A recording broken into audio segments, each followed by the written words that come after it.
ఉండదని ప్రభు పేట మీకు మనవి చేస్తూ ఉంటున్నా.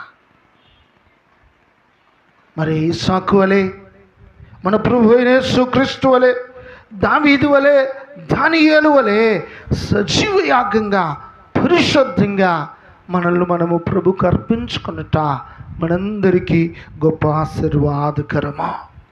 దేవునికి మహిమ కలుగునుగాక. హల్లెలూయా. చదువు మనమందరం హల్లెలూయా. మన శరీరాలను సజీవ యాగంగా ప్రభువుకు సమర్పించుకుందాం.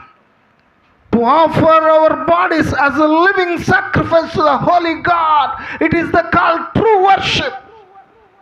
మన ముందున్న ఇస్సాకు కట్టెల మీద బలిపీఠం మీద పండబెట్టినప్పుడు తనను తాను ప్రభుకు అర్పించుకున్నట్లుగా బ్రతికినంత కాలము మన ప్రభు అయిన యేసుక్రీస్తు తన జీవితాన్ని సజీవ యాగంగాను అర్పణగాను ప్రభుకు అర్పించినట్లుగా దావీదు యుద్ధరంగమందు నిలిచి తన ప్రాణము కంటే మిన్నగా దేవుణ్ణి ప్రేమించి గొల్లియాతుతో యుద్ధము చేయటానికి సిద్ధపడి తన జీవితాన్ని తన ప్రాణాన్ని సజీవ యాగంగా ప్రభుకు అర్పించుకున్నట్లుగా దానియేలు దేవునితో సహవాసమే మిన్నా అని భావించి తన జీవితాన్ని ప్రభుకు అర్పణగాను బలిగాను అర్పించుకొని సజీవ యాగంగా తనను తాను ప్రభుకు అర్పించుకున్నట్లుగా మన జీవితాల్లో కూడా ఆత్మీయంగా మనం ఎదిగి మన శరీరాలను ప్రభువుకు సమర్పించుకుందాం. దేవునికి మహిమ కలుగునుగాక.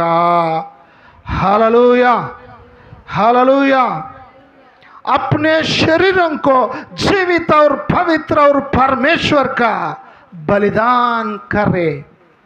మనమందరము కూడా అట్టి సజీవ యాగంగా